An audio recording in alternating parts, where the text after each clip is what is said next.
పులివెందుల నుంచి ఎమ్మెల్యేగా గెలిచిన జగన్ రాజీనామా చేయబోతున్నారా? మరి రిజైన్ చేశాక ఆయన ఏం చేస్తారు? వైసీపీ అధినేత ఫ్యూచర్ ప్లాన్స్ అంటూ సోషల్ మీడియాలో ఆసక్తికర చర్చ జరుగుతోంది.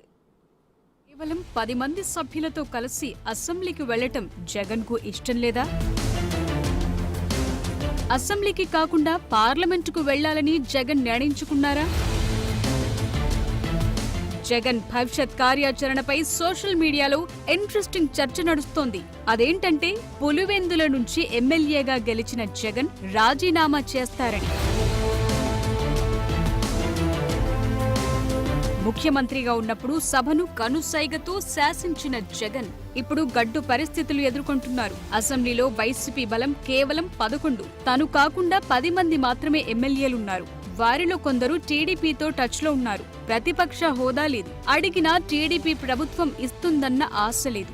సో తన పాలనా వైఫల్యాలపై అధికార పార్టీ దెప్పిపొడుస్తుంటే మౌనంగా భరిస్తూ కూర్చోవటం కంటే అసలు సభకే వెళ్లకూడదని జగన్ భావిస్తున్నారంటూ సోషల్ మీడియా కోడై కూస్తోంది. కడప ఎంపీ సీట్కు అవినాష్ రెడ్డితో రాజీనామా చేయించి ఆ స్థానంలో తాను పార్లమెంటుకు పోటీ చేసే ఆలోచనలు జగన్ ఉన్నట్టు ప్రచారం జరుగుతోంది. జగన్మోహన్ రెడ్డి ఎమ్మెల్యే అభ్యర్థికి రాజీనామా చేసి ఎంపీగా పోటీ చేయబోతున్నాడు. కడప ఎంపీ అవినాష్ రెడ్డిని రాజీనామా చేయించి మళ్లీ కడప ఎంపీగా జగన్మోహన్ రెడ్డి పోటీ చేసే ఆలోచనలో ఉన్నాడు. ఆంధ్రప్రదేశ్ రాష్ట్రంలో జగన్మోహన్ రెడ్డి పార్టీని చిత్తుగా ఓడించి 11 స్థానాలకే పరిమితం చేస్తే జగన్మోహన్ రెడ్డి కనీసం ప్రతిపక్ష హోదా రాలేదని ఈరోజు జగన్మోహన్ రెడ్డి ఎమ్మెల్యేగా కనీసం అసెంబ్లీకి కూడా రావటానికి కూడా ఇష్టపడటం లేదు. ఎందుకంటే ఇప్పుడున్న అధికార పార్టీ జగన్మోహన్ రెడ్డి చేసిన అరాచకాలన్నీ కూడా పెద్ద తెర మీద వేసి చూపిస్తారు. మొత్తం ప్రపంచానికి తెలిసే ప్రమాదం ఉందని చెప్పి భయపడిపోయి పిరికోడులాగా అసెంబ్లీ నుంచి పారిపోయి ఇప్పుడు పులివెందులకి రాజీనామా చేసి కడప ఎంపీ అభ్యర్థిగా పోటీ చేయబోతున్నాడు. జగన్మోహన్ రెడ్డి రాజీనామా చేయమని ఆదేశిస్తే అవినాష్ రెడ్డి మారు మాట్లాడకపోవచ్చు. అదే జరిగితే వైసీపీ అధినేత సెల్ఫ్ గోల్ చేసుకున్నట్టే అవుతుందనే అభిప్రాయం కూడా వినిపిస్తోంది. ఎందుకంటే మొన్నటి ఎన్నికల్లో అవినాష్ రెడ్డి ఓటమి అంచుల దాకా వెళ్లారని చెప్పొచ్చు. లక్షల్లో ఉన్న మెజార్టీ కాస్త వేలల్లోకొచ్చేసింది. వైఎస్ ఇంటి నుంచే షర్మిల రూపంలో ప్రత్యర్థి ఎదురయ్యారు. ఈసారి జగన్ బరిలోకి దిగినా ఆమె వెనక్కు తగ్గకపోవచ్చు. రోలింగ్ లో ఉండటం టీడీపీకి ప్లస్ అవుతుంది. కడప పార్లమెంట్ సెగ్మెంట్ పరిధిలోని కడప, కమలాపురం, ప్రొద్దుటూరు, జమ్మలమడుగు, మైదుకూరులో కూటమి అభ్యర్థులు గెలిచారు. కేవలం పులివెందుల, బద్వేల్లో మాత్రమే వైసీపీ గెలిచింది. ఇక్కడ మరో ట్విస్ట్ ఏంటంటే కడప పార్లమెంట్ ఉప ఎన్నికల బరిలో జగన్ దిగుతారు సరే, మరి పులివెందుల అసెంబ్లీ స్థానానికి జరిగే బైపోల్లో వైసీపీ అభ్యర్థి ఎవరు?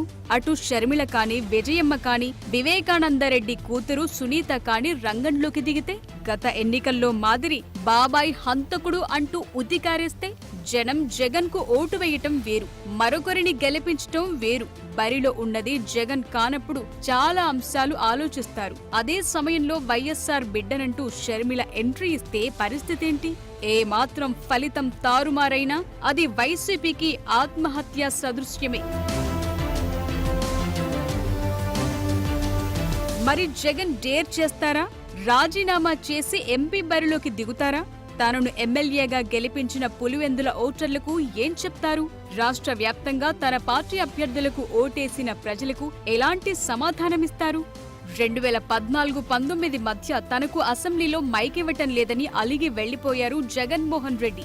మళ్లీ సభకు రాలేదు.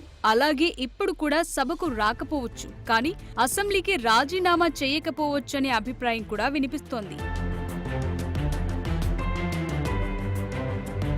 ప్రజల చేతిలో చావు దెబ్బతిన్న పార్టీని జగన్ ఎలా బలోపేతం చేస్తారు? అందుకు ఎలాంటి వ్యూహంతో ముందుకెడతారన్నది వెయిట్ అండ్ సీ. ఎమ్మెల్యే పదవికి రాజీనామా చేసి కడప పార్లమెంటు బరిలో దిగుతారనేది సోషల్ మీడియాలో జరుగుతోన్న చర్చ మాత్రమే. జగన్ మనసులో ఏముందనేది ఆయనకు తప్ప ఎవ్వరికీ తెలీదు. ఒకవేళ సోషల్ మీడియాలో ప్రచారాన్ని నిజం చేస్తూ ఎమ్మెల్యే పదవికి రాజీనామా చేస్తే మాత్రం తన నెత్తిన తానే చెయ్యి పెట్టుకున్నట్లే.